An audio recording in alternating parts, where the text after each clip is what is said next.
buat kita semua. Kita bertemu kembali dalam ruang inspirasi sabda bagi keluarga. Renungan kita hari ini, Selasa 13 April 2021, diambil dari Injil Yohanes 3 ayat 7 sampai 15. Dalam percakapannya dengan Nikodemus, Yesus berkata, "Janganlah engkau heran karena aku berkata kepadamu, kamu harus dilahirkan kembali. Angin bertiup kemana ia mau, engkau mendengar bunyinya, tetapi engkau tidak tahu dari mana ia datang atau kemana ia pergi. Demikianlah halnya dengan tiap-tiap orang yang lahir dari Roh." Nikodemus menjawab, katanya, "Bagaimanakah mungkin hal itu terjadi?" Jawab Yesus, "Engkau adalah pengajar Israel, dan engkau tidak mengerti hal-hal itu? Aku berkata kepadamu, sesungguhnya kami berkata-kata tentang apa yang kami ketahui, dan kami bersaksi tentang apa yang kami lihat, tetapi kamu tidak menerima kesaksian kami. Kamu tidak percaya waktu aku berkata-kata dengan kamu tentang hal-hal duniawi. Bagaimana kamu akan percaya kalau aku berkata-kata dengan kamu tentang hal-hal surgawi? Tidak ada seorang pun yang telah naik ke surga selain Dia yang telah turun dari surga, yaitu Anak Manusia. Dan sama seperti Musa meninggikan ular di padang gurun, demikian juga Anak Manusia harus ditinggikan, supaya setiap orang yang percaya kepadanya beroleh hidup yang kekal." Demikianlah sabda Tuhan. Terpujilah Kristus. Saudara dan saudari yang terkasih dan keluarga-keluarga yang dikasihi Tuhan dimanapun berada pada hari ini, sekali lagi saya sampaikan selamat Paskah bagi kita semua. Semoga dalam suasana Paskah ini iman kita semakin diteguhkan dengan kebangkitan Tuhan kita Yesus Kristus. Lewat bacaan Injil pada hari ini, saya terinspirasi dengan 3 hal. Yang pertama, sifat galau. Saya pikir setiap orang pernah galau atau bingung, baik dalam mengambil keputusan, baik juga di dalam mengatasi persoalan kehidupan.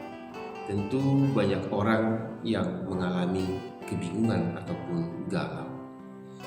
Apalagi terkhusus pada saat-saat sekarang ini, di mana para sekolah, khususnya kelas 3 SMA atau SMU, yang sedang akan menentukan jurusan ataupun masa depan mereka, baik anak-anak dan kadang orang tua juga ikut bingung menentukan jurusan apa yang harus dituju, karena memang banyak pertimbangan-pertimbangan. Nah, barangkali demikian juga kita lihat dalam bacaan Injil hari ini, Nikodemus juga mengalami kebingungan oleh karena Yesus mengatakan akan atau harus lahir kembali. Nikodemus hanya berpikir dari kemampuan nalariahnya atau secara duniawi atau akal budinya sendiri, sehingga dia bingung, bagaimana mungkin Tuhan?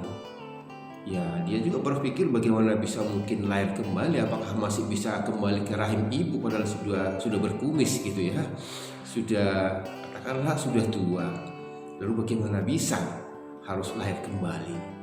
Nah, Bapak Ibu sekalian, disinilah karena memang Nikodemus hanya mengandalkan kemampuan nalariahnya ataupun akal budinya tanpa memahami apa yang dimaksud oleh Yesus Maka dalam perbincangan tadi juga Yesus berkata bahwa sedangkan hal-hal yang duniawi juga kami sampaikan, kamu tidak mengerti. Nah, apalagi kalau kami menyampaikan hal-hal yang surgawi. Nah, ini menjadi peringatan juga buat kita sekalian, Bapak Ibu. Ketika kita memang hanya lebih mengandalkan akal budi dan pikiran kita, tentulah misteri-misteri keilahian Allah, apalagi dalam hal sekarang ini, bagaimana Yesus juga mati, bagaimana Yesus juga bangkit dan nanti juga akan naik ke surga. Nah, ini tentu tidak bisa kalau kita hanya mengandalkan kemampuan pikiran. Tetapi dalam hal ini, ketika kita mau berani memahaminya dengan kemampuan Roh Kudus atau dengan kemampuan rohani, baru kita bisa memaknai ataupun memahami semua peristiwa keilahian ini. Maka dalam hal ini juga Bapak Ibu yang dikasihi Tuhan, bagaimana kita bisa merasakan kehadiran Roh Kudus untuk sungguh-sungguh menggerakkan hati kita untuk memahami misteri keilahian daripada Allah sendiri, yang juga lewat Yesus Kristus dalam peristiwa Paskah ini juga menjadi sebuah pergumulan kita. Karena dengan kemampuan akal pikir manusiawi kita tidak akan sanggup memaknai juga bagaimana peristiwa Paskah ini, sebagaimana yang diungkapkan oleh Nikodemus, bagaimana mungkin Tuhan. Tetapi dalam hal inilah kita mau sungguh-sungguh melebur, kita mau sungguh-sungguh ke misteri dengan Tuhan lewat karya-karya Roh Kudus dalam kehidupan kita. Kiranya apa yang menjadi misteri keilahian Allah itu juga bisa kita pahami dan bisa kita jadikan sebagai sumber kekuatan dan kualitas iman kita dalam hidup sehari-hari. Yang kedua adalah lahir kembali. Bapak Ibu saudara-saudara yang terkasih, ketika saya dulu mahasiswa, saya satu kos dengan katakanlah pemimpin ataupun tokoh mahasiswa dari gereja seberang kita.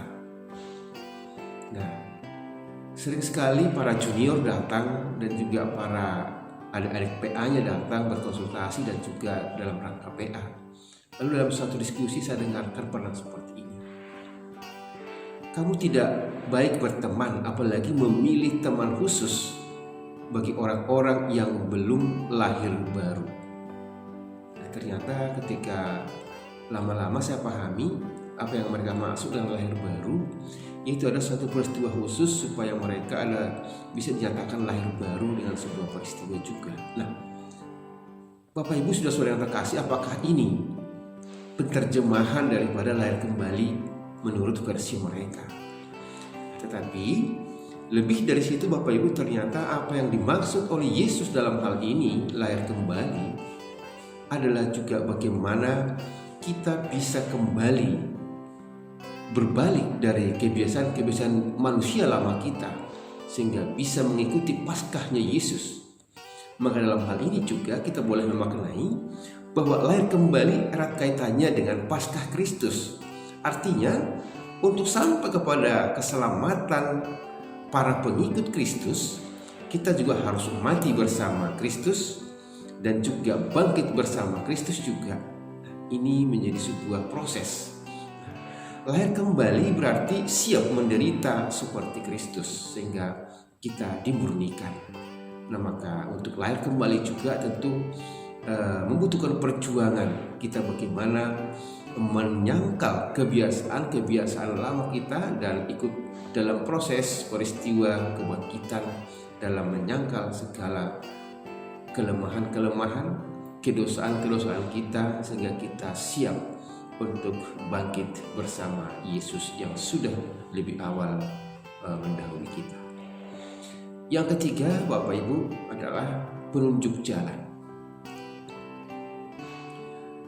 Bapak Ibu, kalau kita mau tahu persis tentang ibarat suatu kota, katakanlah Jakarta, ketika kita mau bagaimana kondisi kota Jakarta, baiknya kita bertanya kepada siapa Bapak Ibu?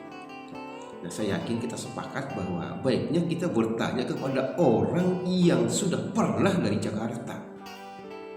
Nah, maka demikian juga dalam peristiwa Injil hari ini, ya, di mana Yesus sangat tegas mengatakan, tidak ada seorang pun yang telah naik ke surga selain Dia yang telah turun dari surga, yaitu Anak Manusia.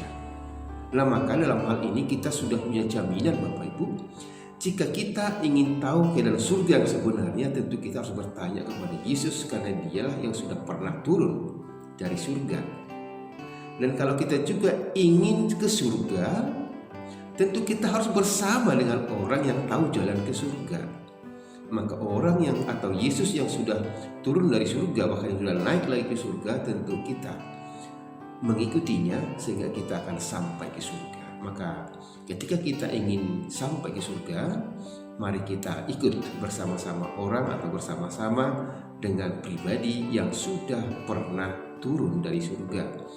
Jika tidak pernah dari surga, ya tentu sebagaimana yang juga mungkin pada katakanlah kepercayaan lain, surga itu masih sebatas hayalan. Tetapi bagi kita surga adalah sebuah kepastian, karena memang juru selamat kita Yesus Kristus adalah Anak Allah yang turun dari surga, yang tahu jalan ke surga. Sehingga kalau kita ingin ke surga, ayo kita ikut bersama Yesus, maka sehingga kita kelak akan bersama dengan Dia di surga. Semoga dengan Paskah ini juga semakin menguatkan iman kita, sehingga suatu saat bersama dengan Yesus yang sudah tahu jalan ke surga, kita juga akan sampai pada kehidupan yang kekal. Amin. Demikianlah Injil Tuhan. Terpujilah Kristus.